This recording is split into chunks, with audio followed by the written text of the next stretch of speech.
I've seen a lot of Facebook posts and questions online on how to install a helmet cover on an M1 helmet for the Marine Corps for your World War II Marine Corps impression, or maybe your World War II Marine Corps M1 helmet display.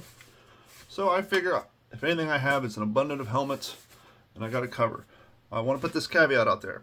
If you're looking for the Marine Corps Quartermaster Guide to the exact way to put this helmet cover on, this video is not for you. I'm not going to say exactly where this inseam has to be on the center of the cover. I'm not going to show you how to cut slits for your chin strap. None of that. Because chances are, if you're looking at this video, you're either an M1 helmet collector who just wants to put on the cover in a way that looks correct, that no one's ever going to see because, well, you're the only one who enjoys your collection, or more than likely, you're a living historian who wants to have an accurate portrayal of the proper way to put your helmet cover on. But you know as well as I do, if you do it the 100% correct way, there's going to be some asshole on the internet that tells you that your helmet's too perfect, and in a combat situation it wouldn't look that great. And if you do it my way, someone's going to tell you it's wrong too. So you're damned if you do, and you're damned if you don't. But if you want to see how to put an M1 helmet cover on a helmet and have it look good without too much work, this video is for you. This is not the helmet we're going to do it on, because this is a fixed bail helmet with a broken bail. I put this on here because, well, I haven't done a Marine Corps impression in a while. So this cover was relegated to a different helmet. So we'll put it on a different helmet for this video so you can see the appropriate way of doing it. So yeah, let's get started. Okay, so here's how we're going to do this. First things first, we're going to take this off of the aforementioned fixed bail helmet with the broken bail. So we're going to take that guy, put him aside. Now, I will say that my cover is 10 years old. It's been on a helmet for quite a long time. I did no artificial weathering to it. I just strapped it on my helmet, wore it out in the hot Florida sun for years, and it's got a nice shape to it. So your helmet cover is going to be a little tight, a little taut, and unless you're doing this 2 days before an event, you will have plenty of time to stretch it out. So we're going to take this front seam helmet. Now I know this isn't correct. None of these helmets are complete originals. I've spent absolutely no money on restoring them. I basically buy them off eBay and then make them work for what I'm using them for, which is living history. But anyhow, let's take our helmet off, undo our army straps. So now we have a front seam swivel bail helmet. This is the inseam, right? You see the inseam here. You got your long tongue. Try to line it up with the middle of your split seam, right? Put it on. Flip it upside down. Once again, if you got a brand new helmet cover, you're going to have to lean into it and stretch it. Now, as I said, this is not a video to show you the 100% correct way to do it. I'm not going to show you how to cut slits in for chin straps because I never did. This is how you can do it without cutting slits for chin straps and still get a nice tight fit so it's not all puffy, it doesn't look all half-assed, if you will. So basically, fold them down, fold everything down. Now here's the important part, here's why you're here. You got these two tabs, right? Take these tabs, and if you line them up just right, where the tabs come in together, you just flop them down.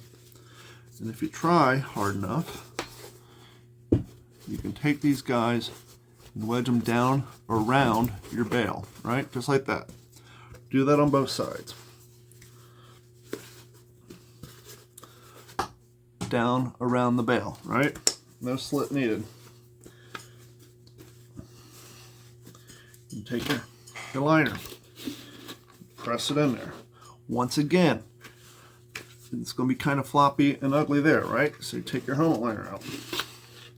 You pull these down tight. Pull them down taut. Pull them down tight. Pull them down taut.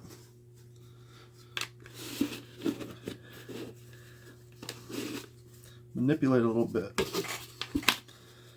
Cross them over if you need to, right? Just pull them down taut. Pull them down tight. Cross it over.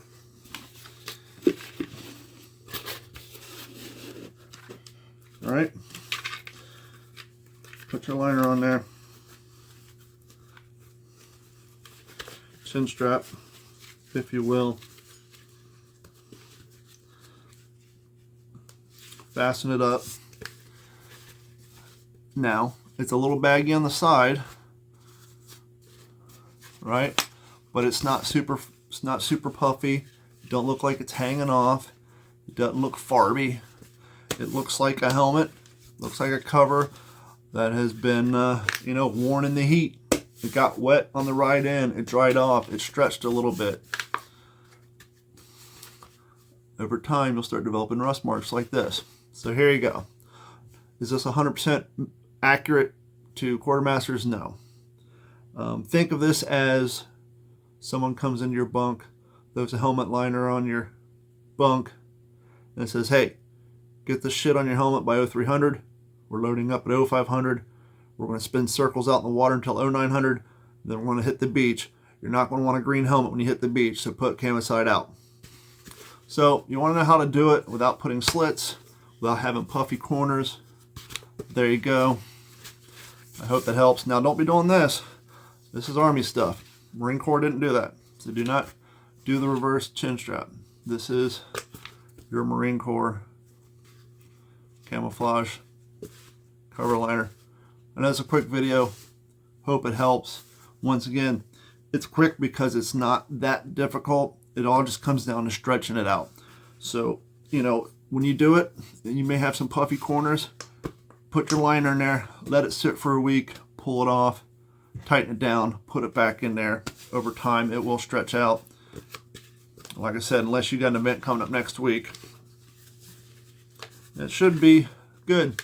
And you can really, you know, if for some reason that's too puffy for you and you want it tighter, you want it taller, but then by all means, what you can do is when you get to this phase, you get it lined up. If you want to pull the helmet cover tighter, I guess you could cut slits in there. Or if you wanted to, you can pull it down tight, tape it in there, put your helmet liner back in there, let it stretch out.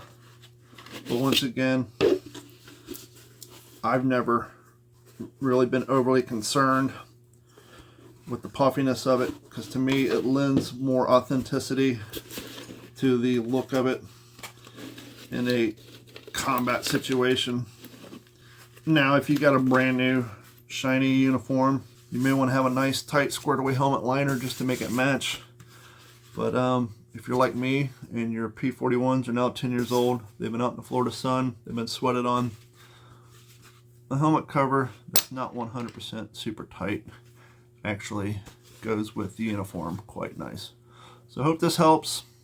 If not, leave comments, tell me where I messed up, and maybe we'll correct it in another video. But I hope this helps.